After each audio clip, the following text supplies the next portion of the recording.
Right, settle down, staff. A lot to get through this morning. First of all, Merry Christmas. Second of all, there's no rest here in the Meat Militia. We still need to do our thing, which is what? Yes, that's right, overcoming very, very bad ideas with much, much better ones. So let's proceed. Today we're dealing with yet another recidivist offender. It's Jeff Cavalier from Athlean X. Who wants to tell us all about the calories, though? Oh, goodness gracious, really? Pay attention, staff. There will be an exam on this material afterwards. Compulsory. Right, Jeff. If you've ever sought out a solution on how to lose belly fat, I wouldn't start with Google.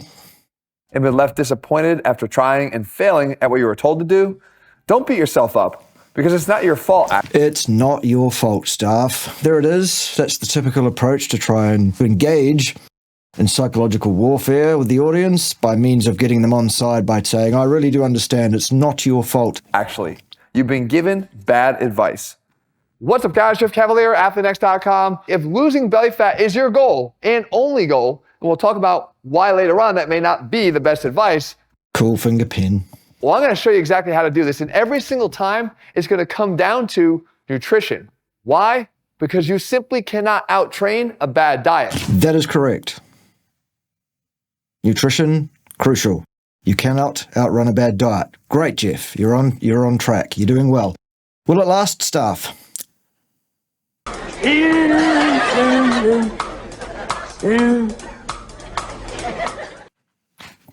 Let me explain. You see, when you want... That's probably where you should have stopped, actually, instead of trying to explain, because your explanation, Jeff, no good, I'm afraid, son. To lose belly fat, or any fat for that matter, you have to establish a hypocaloric state. Dirt. There you go. Calories in, calories out, though. The only way to lose, and he said specifically belly fat, didn't he, was to be in a hypocaloric state. No, Jeff, false. I've covered that in great detail on my channel many, many times already, but in short, the unit of measurement that you're using, the calorie, is not relevant to human metabolism really in any way. It's an equivalence to other so-called measurements of another construct known as energy. The assertion that the amount of so-called heat units of energy that you somehow consume, even though that's impossible, is the sole determinant of whether or not you're going to lose weight, by which I assume you mean body fat specifically. In which case, you're on the wrong side of the truth, the facts, what we know to be so based on basic common sense, actually, as well as some anecdotes, if you like those. A lot of people opt for the exercise side of the equation here to get that done, but it's a losing battle. As a matter of fact, it is so lopsided that if you use this as the main method of driving your deficit, I can promise. So the only thing that affects a person's body fatness, we'll say, is the amount of so-called heat units they consume and the amount of so-called heat units they somehow exude. Okay. What is the mass, the rest mass of a photon? For those that don't know the answer, 0. No weight, no mass. It does not interact with the Higgs field. That is why it has no mass. When I went to school, Jeff, no amount of adding 0 to the mass of something will change that something's mass upward or downward, because 0 plus 0 plus 0 plus any number of other zeros, Jeff, adds up to 0, doesn't it? The same is true of so-called calories, so-called expended. Because calories are, very specifically, by their very definition and by the method by which they are measured, they are photons at a set range of wavelengths. Such photons being emitted by the food and or being emitted by the body as a whole, insensible heat loss, entropy. So if no amount of adding 0 will change my body mass, the same must be true of removing any number of zeros by me exuding any amount of photons. Ergo, calories in, calories out is demonstrably dead in the water. It's a fallacy. It is not a valid way of thinking about or looking at the reality of what is it that causes weight gain, by which we really mean fat gain, as I've said, or fat loss in a human body. What you'll find, Jeff, when you actually do some study into this field instead of mindlessly spouting crap you've probably heard from lame Norton, you'll discover that the very important control levers for what a person's metabolism does in terms of storage or removal of fat, very, very hormonal, very endocrine system mediated, moderated, very, very much. That in and of itself completely invalidates your calories in, calories out model, even if that had any basis in reality, which we've just decided it doesn't. The only thing that will change your mass in terms of the fat on your body or off your body is if your body retains something that has mass, not photons. They don't have any rest mass. So what is being retained by the body when fat is being stored? It's carbohydrates, deaminated amino acids occasionally, and fats taken in directly in the form of fats. That's the only way your fat will go up, is if you store fat, and that relies entirely on mass, not energy. Mass is a form of energy, we understand that, in a condensed form, yes, absolutely, E equals mc squared, ish, it turns out. Whoops. Also turns out that they said the whole universe is 13.8 billion years old. And now they've got this new James Webb Space Telescope looking at things that sees things ever more clearly, apparently. And now they're going, oh, that's embarrassing. It seems like the universe is at least twice that old. So the very fundaments of what we're told to absolutely accept without question are being questioned. And they're finding different answers to what we've been told all along. Isn't that interesting? Complete aside, I know, but there you go. So there we have it, basically, on calories in, calories out. Nonsense, rubbish, ridiculous. It's about mass in and mass out. The way you lose fat off your body is if your body withdraws that fat from the fat cells, transport it to its likely source of oxidation, probably muscle cells, could be other places too, but let's say a muscle cell. That muscle cell then undergoes the process of breaking that mass into other units of mass, which remain constant, by the way. But some of those units of mass then become volatile and leave the body via being exhaled, carbon dioxide gas, for example. And some of those other units of mass that are left behind stick around in the body pools as long as your body retains that for any reason, or until it decides to get rid of it. And that's H2O, water. Those are the things that affect your mass, not some fantasy around the shooting out of photons. Okay. But go on, Jeff. Tell us all about calories, though.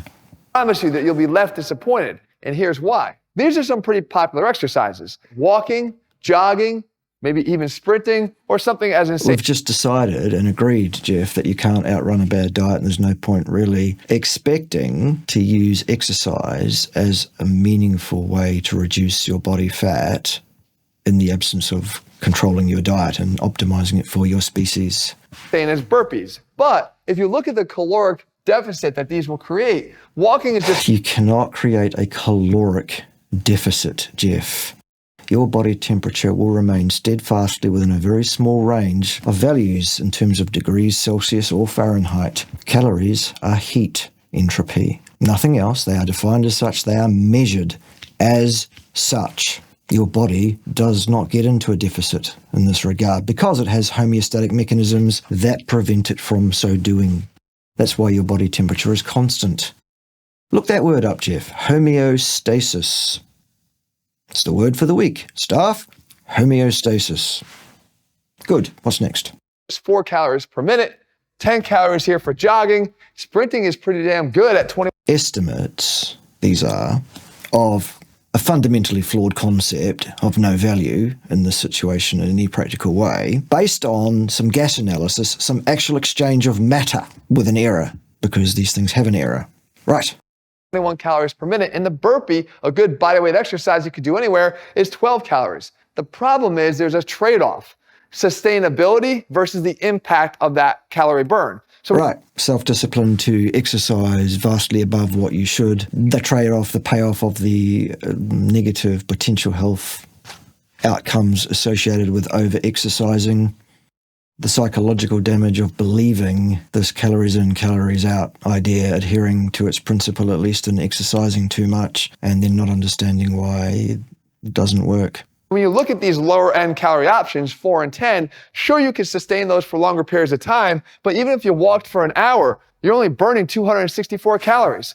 Okay, so Jeff's referring to the more immediate time frame over which these exercises can be undertaken. Yeah, look, exercise is not a tool for managing your body fatness, particularly directly in terms of the activities being undertaken, in terms of the gases being exchanged with the sugars, fats, and amino acids and whatever else.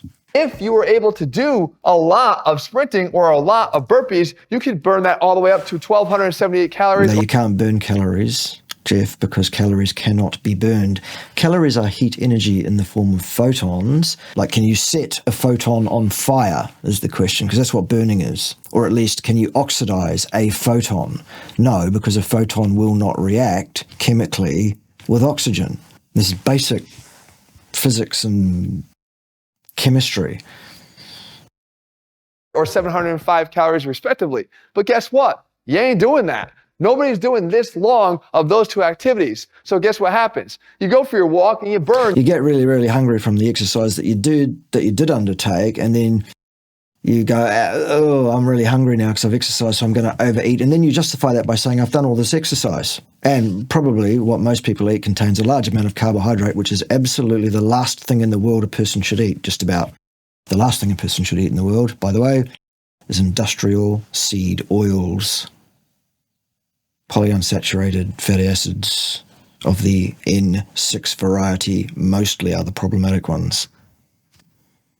Worst thing you can eat. Second worst thing you can eat, carbohydrates. Your 264 calories, and then you go back home and eat a Snickers bar. 215 calories, just like that, right back. False, in fact, because the only way to get calories out of a Snickers bar is to immediately combust it in a bomb calorimeter using a very, very large electrical current to instantaneously vaporize and release all those photons so that they can be measured as that's how many there are there. Is that what your body does with the Snickers bar? No, it isn't.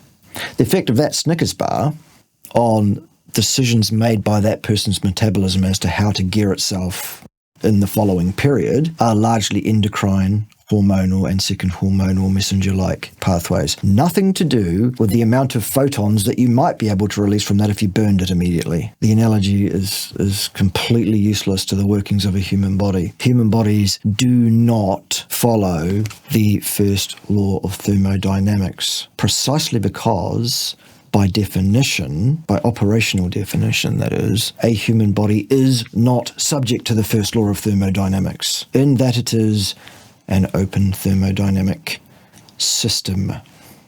Okay, so I'm just going to preempt you there before you even go there if you do bother. What's next? Can't out-train a bad diet. I know Yeah, you said that. You were right. probably saying, but Jeff, I don't eat Snickers bars. I watch your videos all the time. I eat yogurt.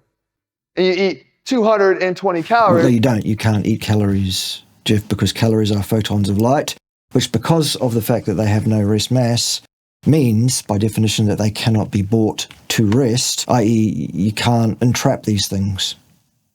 They will interact with matter that they encounter on their path. They may or may not be absorbed into that matter momentarily, but then they will very rapidly be once again expelled out to entropy, and eventually they'll go through however many interactions they go through, and they'll end up exiting the body as entropy. But in the meantime, that actual temperature, which remains constant, by the way, anyway, and can't tell you anything, really has very little to do with how the human body has used that matter that it consumed in the form of food with a weight, has interacted with their physiology in such a way as to provide for physical motion, exercise, biological function, and all of those basal things, etc. That's if you could actually accurately measure the calories going in or the calories going out in a human being, which, Jeff, you cannot do. For a start, the labels that tell you how much calories there are in something are allowed to be out, plus or minus by 20%. Whoops. That's before you look at the fact that the labels on the nutrition labels on these so-called foods do not adjust for the thermic effect of different macronutrients, for example.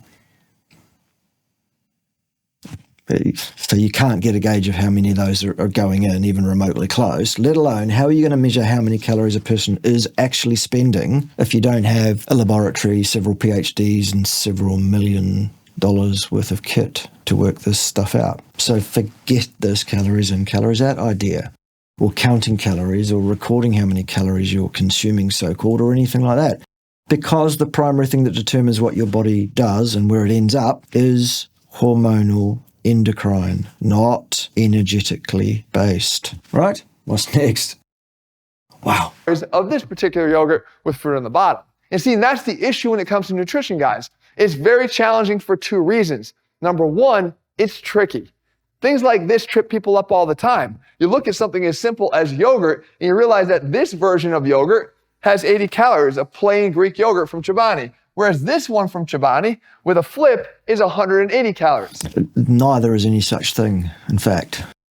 Both of those are units of mass of substances that the body can chemically interact with in such a way as to provide for maintaining and building its own structures and or providing the motive force to do biological and or whole body work. They are made up differently in terms of how that matter is partitioned between different macronutrients and types of macronutrient, and as such your body will respond to those two differential boli of food differentially. But that's got nothing to do with heat units still. Okay? It can be very confusing, and these calories can add up incredibly quickly. And they still have no bearing on what your body will do composition-wise or mass-wise, to speak of.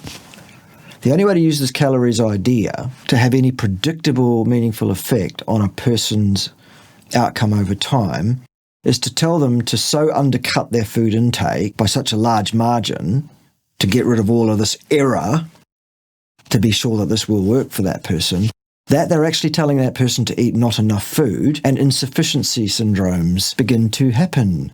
It is contraindicated, dangerous advice. You should not do that. Wrong, Jeff. The second thing about nutrition, it follows you around like a shadow. There's not a day that goes by when you're not going to have the requirement of being nutritionally responsible when getting rid of belly fat is your goal. Sure, maybe you can get yourself out to the track to go for that walk or jog for that 1 hour, but do you have what it takes to remain consistent with your nutrition for the other 23? But it gets even worse than that, because not only have we shown the training to be minimally impactful when it comes to creating that caloric deficit. We still don't have to create a caloric anything, Jeff. Goodness gracious. What we have to do is set the body up to express the right metabolic pathways that we want it to be expressing and relying upon by means of treating it in such a way as to make that likely to occur for us. And it's still got nothing to do with heat units. But it also could set up that I did this, so I deserve that mentality. And you might know what this is. Maybe you've gone out for dinner and said, well, I worked out every day this week, so I'm going to have one of these. You go to Carmine's and order the Titanic. Good luck. Why would you do that?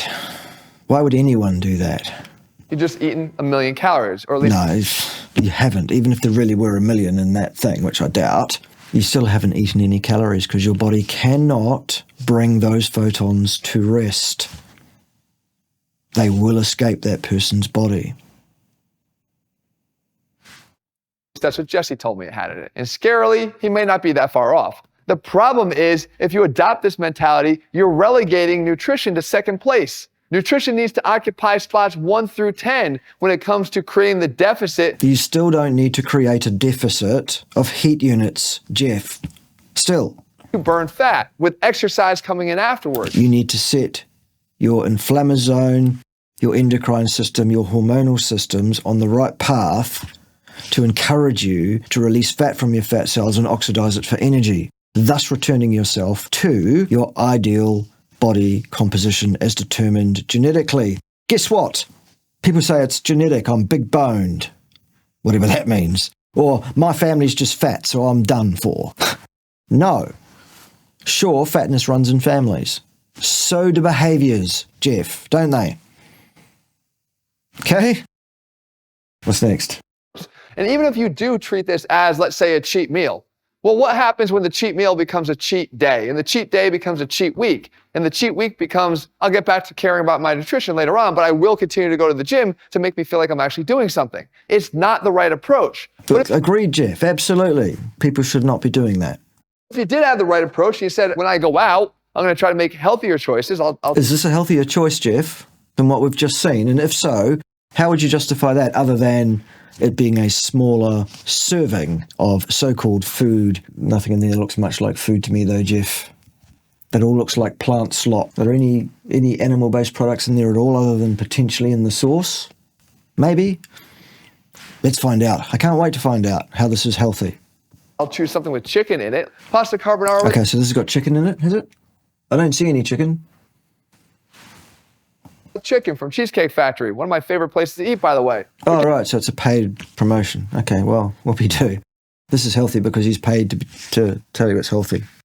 Guess what? Along with that choice came 2,340 calories. No, false. Still. No such thing occurred, Jeff, in fact, whatsoever. What happened is some matter in the form of carbohydrates, fats, and some protein of various qualities throughout each of those categories has been fed into the body, and the body is beginning to interact with that matter using chemical interactions between things and exchanging various forms of matter for other various forms of matter which still remain constant in terms of the amount of mass present, and then some of that mass is lost by the body at some point thereafter, but still nothing to do with photons. And for the nutritionally naive, that comes as a big surprise. But even if you had a little bit more knowledge, you made a wiser choice of, let's say, an Oriental chicken salad wrap. How's that wiser? Please tell us how this is wiser than what we've just seen, other than it has less so-called heat units in it, suggesting to us that what we're actually looking at here is a smaller amount of mass, which is the actual thing that's relevant, mass in and mass out, for the effect on mass. I would have thought that was pretty basic logic. Clearly, I'm the only one in the universe that thinks this way, apart from people that have watched any of my videos and gone, damn, he's right. This is stupid. What's next? You heard wraps are good. Well, along with this... Well, why are wraps good, Jeff? Tell us why wraps are good. This is 1900. How about you tell us why these potatoes are good? How are taters good for you, Jeff?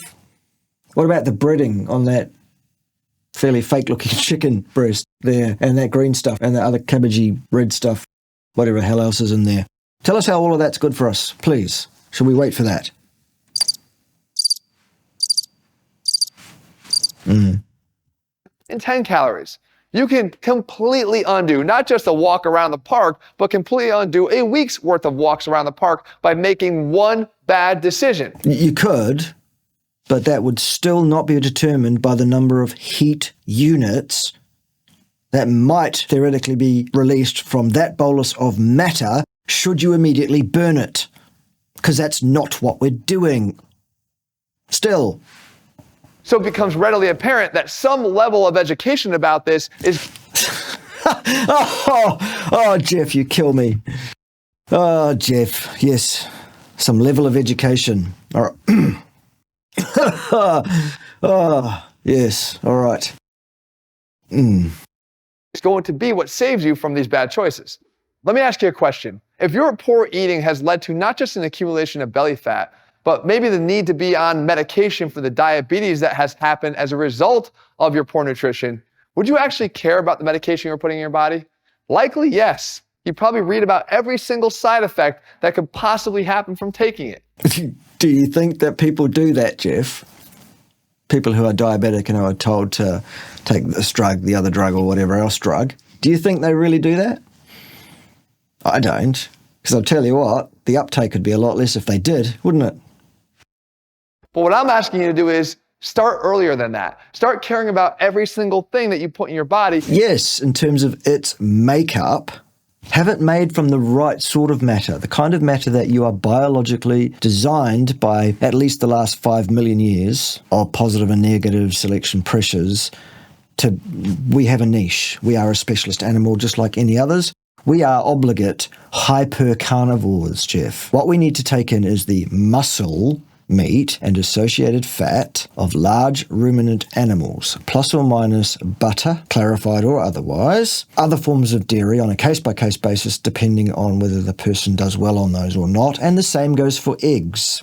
That is our optimum diet. Any deviation from that is not optimal, it seems, based on a number of lines of converging evidence, which I've discussed at great length on my channel over the last 5 years, much of which you will now need to search out on another platform because much of that stuff no longer exists on the YouTube channel because of their rule changes.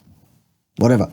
It's their platform. Basically, yes, you're right, Jeff. People do need to watch what they're eating. They need to eat the right thing, and I've just described what it is. You, however, don't seem to have this idea in your head. You seem to be totally wed to the idea that the only thing that matters is how many heat units there might be in this stuff, which is wrong. And read about the nutritional content that's in every single food because it's available for us. I went out and I actually started to make the same type of changes early on when I was trying to make my adjustment to start eating healthier. And what I did was I went from eating chicken parmesan to citrus grilled chicken because at the Oh, God. Pass on both of those, Jeff. Eat a steak. Get some beef into you. That's the basis of the diet, about 80%. Sure, you can have some chicken, some fish, some pork, some lamb or mutton, whatever. Mostly, though, it's beef is the ideal, it seems. And you don't need any of this plant slop at all. None of it. At the time, I thought they were the same thing. I mean, after all, chicken is chicken. But I learned very much they're not. 800 to 1,100 calories. So it's still not about heat units, you buffoon. Still, it's about the makeup of the matter that is interacting with your body and how that affects your inflammasome, your endocrine system, etc., etc., etc. That is what determines the outcome, not the number of heat units that you could release by burning it. For the chicken parmesan because of the cheese, the breading, the fried preparation of the chicken, 400 to 700 calories in the citrus grilled chicken. So what? And no, there aren't because you can't absorb those. Still. Not the same food. Rice, 240 calories in a stick. No. They're a cup of rice. I'm not saying there's anything bad with that. I'm just saying 240 calories. Well, there is though, Jeff. Isn't there? It's almost pure carbohydrate, which is contraindicated in the human diet. Versus 20 for cauliflower rice. Not the same thing. That's right, they are not the same thing. There is a different amount of matter in the form of carbohydrates, fats and proteins in each of those different two bowls, and as such, they would be expected to release different amounts of heat when you burn them, but that's still not what the body does with those things. Dear, oh dear. A slice of pizza, pepperoni pizza, 300 calories. Okay, we're bored of the finger pencil now, and we're bored of the idea that heat units have anything to do with your body mass ongoingly, because really they don't so much. It's about what you put your body, it's about how much of what you put in terms of mass, and how much of what leaves in terms of mass. There are a lot of steps in between those two things. Calories. Caprese salad, 86 calories. You're still getting your tomatoes, you're still getting your cheese.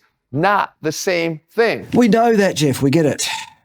We understand, and still I wouldn't go for either of those things as a first choice thing to be having. But how would you know if you didn't educate yourself? Well, the same thing can be reflected back to you, Jeff. How do you know how stupid your video is if you won't go and educate yourself about how stupid your video is? Everything you've said in this video is demonstrably lacking in any semblance of basic intelligence. Obviously, we know that soda's likely not very good for us to drink, 140 calories, whereas It's got nothing to do with heat units. Still. sparkling water can come at just 0 calories. If you educate yourself, guys, you're going to do yourself one gigantic favor. You're going to start to change your mindset about how you feel about your own body. If I gave you one car and one car only to drive for the rest of your life. Are you going to give me a car, Jeff? Because if you're not, you should probably stop talking now. Would you take care of it? Would you give it regular oil changes? Would you make sure that nothing ever happened to the exterior or interior? Well, I'm asking you to do the same thing here. Don't just care about one aspect of your health. Care about everything you do, and nutrition needs to be first and foremost because... Yes, but people need to get advice on nutrition from people who are competent to give it, and that's not Jeff Cavalier. Clearly. Jeff has no idea what's going on here at all in terms of nutrition and its results as regards fat carriage on a human body. Not the first clue. Because again, it holds the most power when it comes to achieving those body fat levels that you're after. Yes, that is correct. The next thing I need to do is get you to be respectful of not just what you're putting in your body, but the amount of food you're putting in your body. Because even when you make wiser choices... That is also correct. You need to eat the right amount of the right stuff to have an ideal body composition in terms of fat carriage. Correct. You can still get tripped up in terms of the caloric impact. No, it's got nothing to do with calories still. See if you can spot the difference between these two plates. Yes, that's pretty easy. We've got excess, looks like it might be peanut butter on the right. Is this a game, Jeff? Is that what we're doing? We're playing Spot the Differences? Yes, so there's peanut butter on the plate on the right, so they're different dishes and will have different effects on the body. Serving size of is that eggs? Or is it popcorn? I don't know. So there's much more of that on the right than the left. There's much more of it looks like maybe avocado smeared on some bread on the right than on the left. And obviously different in terms of how much matter, interactive matter in the form of carbohydrates, fats and proteins is in that. No surprises there. It's the same food. No, it isn't. For a start, one of them has a great big glob of peanut butter. The other one does not. Plus whatever the hell that is that's smeared on the eggs on the one on the right that isn't on the left, apparently. Definitely less of it. 507 calories over... Oh, God, Jeff, we can read. Here, still a full plate of food. What else did you get for Christmas other than this finger pencil? Maybe they should have invested in a bit more education for you, Jeff, about basic physics, common sense, science, nutrition, or even better, some appreciation of what your place is in the academic hierarchy, talking about these kind of issues publicly to people. You've got a wildly popular YouTube channel. Congratulations on that. And I'm sure that your lifting advice is reasonable. I haven't looked at it. But I can tell you without any doubt whatsoever that your advice to people on nutrition is dangerously incompetent. Dangerously incompetent. Versus 1,028 calories. We've got less of the avocado toast. We've got a smaller portion Well, that's the point, though, isn't it? Not the number of heat units. It's less mass. The eggs. We've got some additional peanut butter that's been removed on this plate here. Right, so they're not the same meal then, as you falsely claimed before that they were. We've got a little bit less of the apple. But again, you're still getting to eat the foods that you like here. And remember, really? Who likes any of that stuff? If it is eggs on the left, maybe. But the rest of it, hell no. Remember, if we're trying to achieve a 500-calorie deficit, depending on how the eggs have been prepared, of course, that we would accumulate a pound of weight loss over a week, well, guess what? I'll tell you what, Jeff, over 2 weeks, relatively recently, discounting water loss during a period of dietary intervention over 14 days, as I said, my biometric impedance scale suggested to me that the actual amount of fat that had come off my body in that 2-week dietary intervention was likely to be somewhere in the vicinity of 5 pounds. Guess what I was doing during those 2 weeks, Jeff?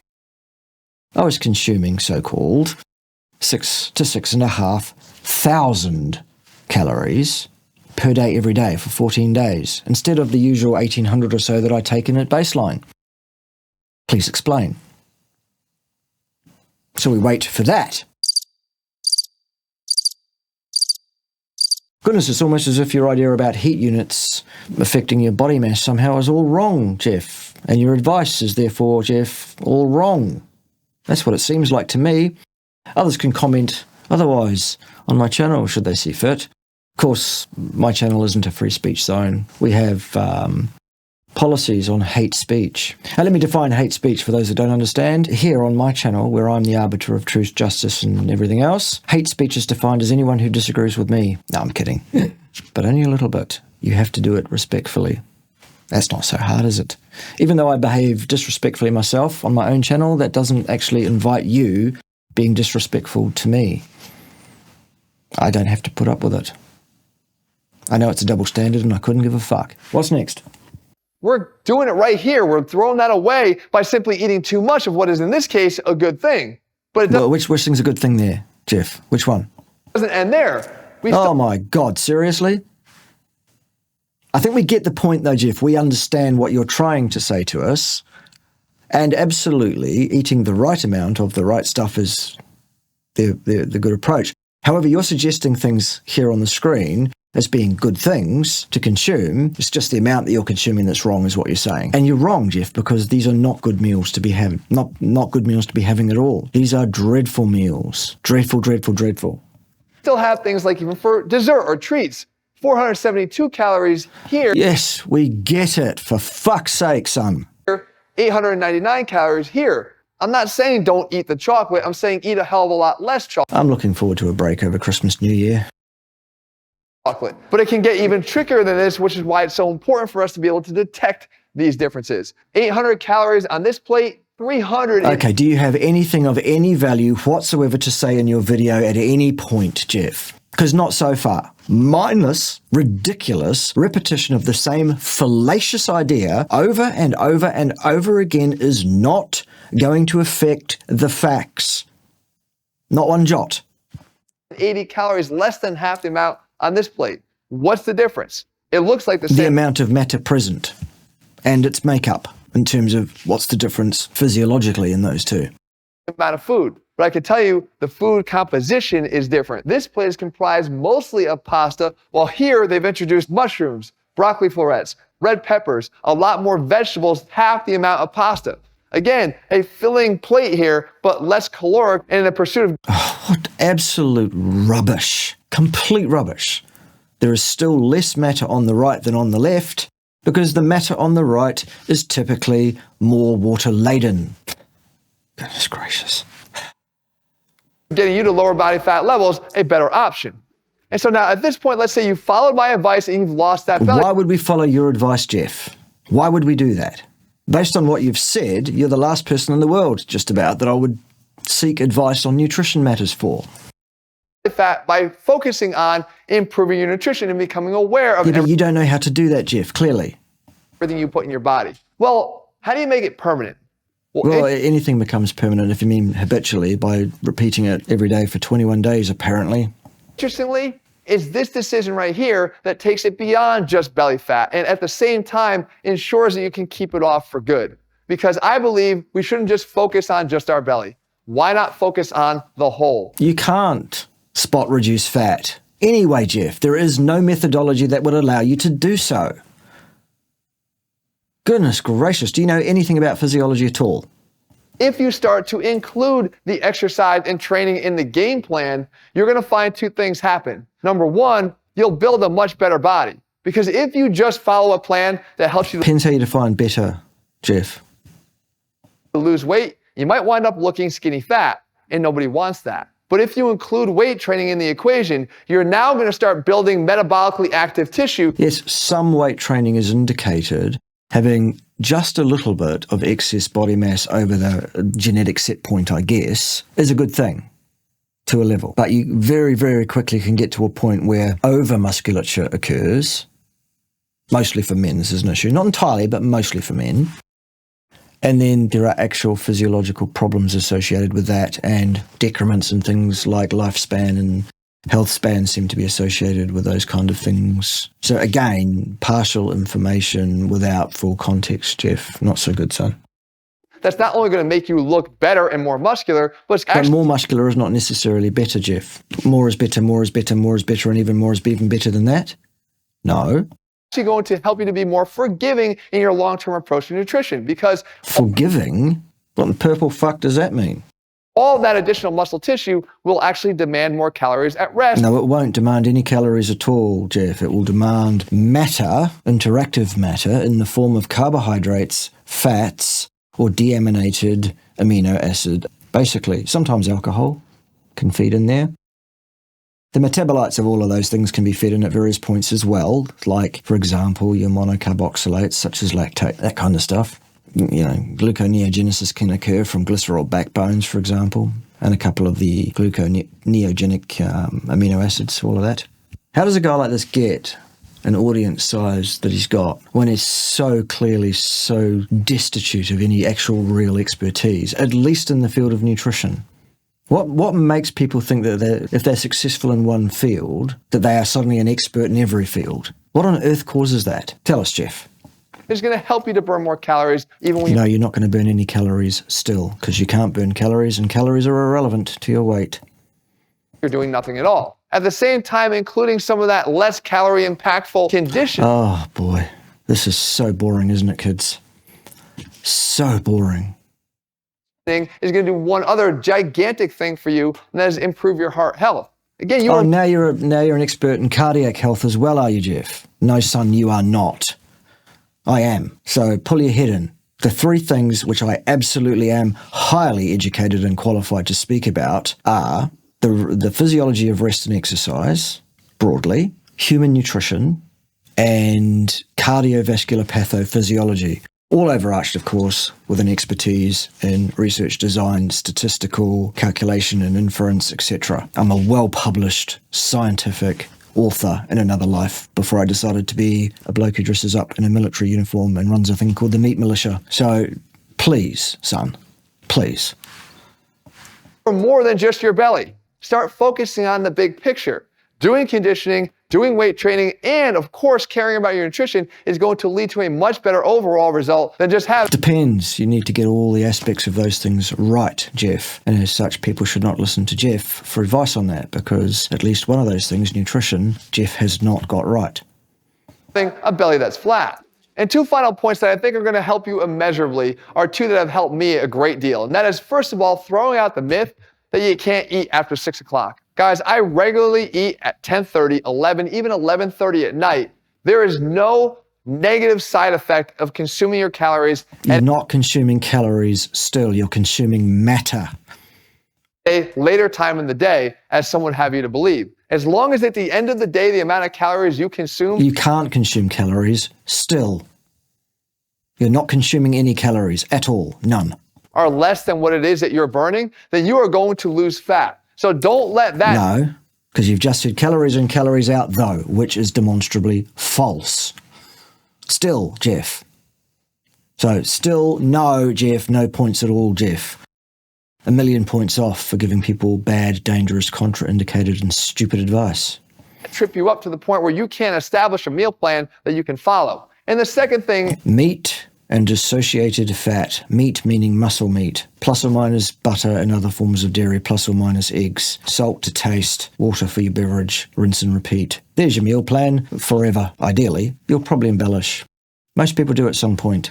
You'll work out what you can get away with and what you can't individually as a process of that naturalistic observation over time. Good luck. Here it is. Nothing else to be said, but Jeff still has a few more words to say. So off you go, Jeff. Is actually more of a hack. If there's one thing that can help you to burn fat faster than anything else... You can't burn fat. ...it would be to focus on increasing your... Well, you can if you surgically remove it from the body and set it alight. The chemical reactions that fat goes through before it's finally transmuted to carbon dioxide plus water in the human body cannot be remotely described adequately by saying, oh, well, we're burning fat, as a summary equation, because the stuff that happens in the middle has great effect on the outcomes, and it can't be dismissed as of no consequence because it's of ultimate complete consequence. Protein intake. Not only is it more satiating, but it's going to, again, provide you with the ability to more easily build muscle mass, which is more metabolically active and is going to help you to burn more calories. You're still not going to burn any calories though, Jeff. Still not. Rest. For me, I choose a high quality premium protein Athlean. All right, so now you're going to hawk your wares. Let's hawk mine instead. Everybody go and buy Raw products. They're great. They do exactly what they say they do. We have peer-reviewed evidence that proves it. This stuff causes your body to release its own adult stem cells. Those stem cells then go and do miracles in your body, basically. There you go. Jeff, go on, though. All right, yep. Well, Jeff, that was just crap. Sorry, son. Nothing to recommend it, nothing at all, just nonsense from start to finish. You've been taken in by some idiots who think themselves expert, and they really aren't. In fact, if you'd like to debate it with me, we can do that live if you like on camera. That'll be fun, that'll get great views. That'll be awesome. I doubt you'll do that though, Jeff. Anyway, the challenge is out there. Send me an email if you'd like to discuss this with me on camera. See if you can overcome what I've had to say about calories in any way, shape or form. We'll look forward to that, perhaps in the new year. In the meantime, Merry Christmas, staff. That was today's briefing. Make sure your cards are punched by Ted at the door. Otherwise, you'll go on a list. That's how we roll here. Disciplinarians and all of that. Okay, right. That being said, see you next year. Ciao for now.